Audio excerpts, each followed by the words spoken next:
Hi, my name is Allison, and I'm a tutor at San Jose State University's Writing Center. Today, we are going to talk about email netiquette. Email netiquette focuses on how to write professional emails that help build and maintain professional relationships in a work or school environment. For this video, you will need a pencil and paper, but no other additional materials are required. The first question we can ask ourselves is, what is netiquette? It's etiquette or rules of behaving politely on the internet. The second question is, why is netiquette important?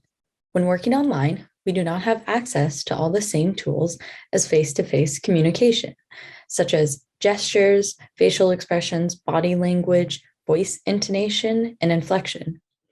We only have words, so we need to exercise care in order to clearly communicate our message. The last question is, how do you want to sound in emails to professors or employers? Some words that come to mind may be professional, competent, employable, respectful, and polished. Before going into our first tip, let's look at a sample email. Keep in mind that this email and all others are real emails that professors have received. This email by Kay says, "Do we need a works cited?" What tone does this email length give? Who might this email be for? It sounds casual and informal, maybe an email you might send to a friend or classmate. Would you think that this tone is appropriate for a college professor from a student? Most professors would find this email a bit rude. There are certain parts and important contexts that are missing. We can talk about this issue more in the next slide. Looking at this email, we can see an immediate difference. N's email says, "Hey Marilyn, I'm going over the lab review you gave us, and for number 9, when I put in the numbers into my calculator, I don't get your number. Does the 0.0250 L get multiplied on top or divided on the bottom? Thanks, N." N, unlike K, has decided to add a greeting, use names, multiple sentences, and says thank you. Although this is better than the previous, the tone is still very casual, as evident with the word hey instead of hello. This might be a good email to send to a classmate or teammate on a project, but not a professor. Some professors may find this unprofessional. We should not address a professor by their first name while still in school unless we have been invited to do so. While N's message is good, it can still use some improvement. We need to ask ourselves, what is the difference between being short and being concise? Short is a message in as few words as possible. Concise is a brief but comprehensive message. As writers, we want to provide the reader with all the information they need in case we are asking for a favor, like N's email. N's email is short but not concise. So what's missing? There's no subject line or any information about the student, class, or assignment. When we write an email, we are most likely asking the reader for something. As the asker, we want to provide all the relevant information the reader needs. We do not want to create extra work for the email receiver. Professors can have many classes, students, and assignments. It helps to provide them with more information. Our next tip is regarding email signatures. A signature is anything that automatically appears at the end of an email. L's email reads, "Hello, sent from my iPhone. Please excuse misspellings." We can see that everything but hello is part of L's email signature. What tone does this message convey? It is casual and a bit unprofessional because it uses chat speech. PLS, instead of spelling it out as please, it also has a misspelled word. Because the signature is in every email, double check your grammar and spelling. You may also want to consider removing "sent from my iPhone" as well, since this can be seen as unprofessional. When it comes to professional signatures, there are some things we need to consider. Is it better to have a longer or shorter signature?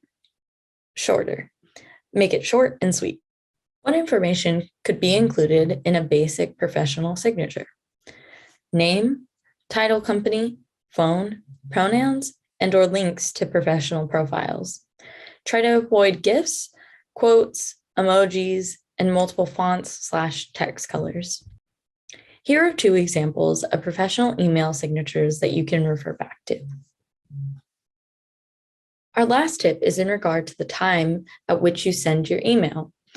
When are the most considerate times of day to send an email? During regular business hours, generally around 9 a.m. to 6 p.m.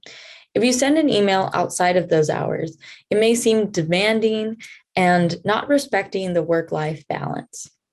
The next question to consider is, should you always send an email as soon as you write it? Not always.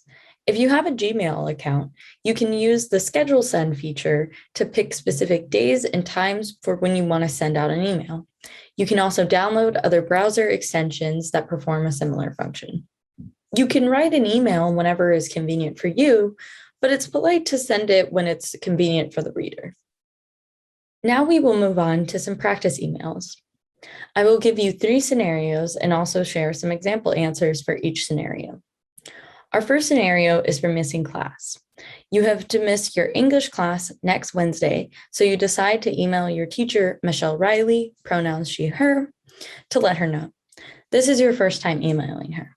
Take some added time to draft your own email using some of the tips that we went over earlier. You can pause the video now. Your email does not have to look exactly like this model, but it should hit the same key points. We can see in this example that the student is using a professional email and has a short, relevant subject line. There is also a proper greeting addressing the professor by last name. You can use dear or hello. It is generally too informal to begin with hi or other variants, unless you know the recipient well. If your professor has a PhD, you can use doctor. Otherwise, professor is appropriate and is safer if you are unsure if they have a PhD. In general, avoid using Mrs., Miss, or Mr. This is because we may not know what the professor prefers. Also, Mrs. and Miss are particularly problematic because it assumes the marital status of a female recipient, which is irrelevant. Be sure to introduce yourself using your full name and your student ID if it is a campus email. Also, tell the professor how they know you.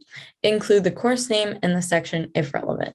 State your purpose for emailing, schedule an appointment, ask a question, etc., and then fulfill that purpose. Propose a time for the appointment, ask the question, etc. Avoid making demands in your email. Remember to be respectful because you're asking them for their time. You should also avoid asking your professor about what you may have missed during class if you were absent. Even worse than that would be asking if you missed anything important. This section is optional but polite.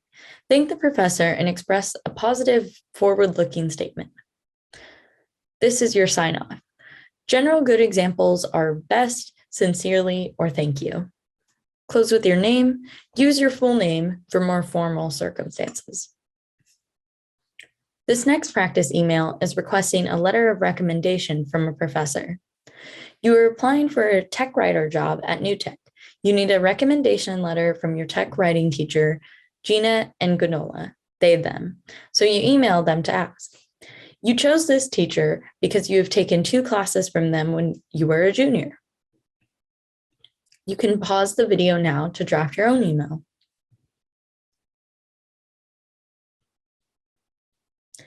Here's an example of what your email might look like. Numbers 1 through 3 are the exact same as the first example. Tell the professor exactly what job or program and at which company or school you are applying to. List the posting. If you can, include a personal aspect tailored to your relationship with them. When asking for a recommendation, be respectful and do not assume they will automatically say yes. Be very careful to frame your question as a request. Offer to send a copy of the resume, cover letter, or personal statement you used when applying. It is best practice to let them know several weeks in advance, if possible. Numbers 6 through 8 are similar to 7 through 9 in the previous email example. The last practice email is for an interview follow-up. You just had a great interview for a technical writer position at Newtek for the Rising Tide team on Tuesday. It's now Wednesday, and you want to send a follow-up thank you message to the interviewer, Aparna Patel, she, her. The company had a business casual atmosphere. Take some time to draft your own email. Pause the video now.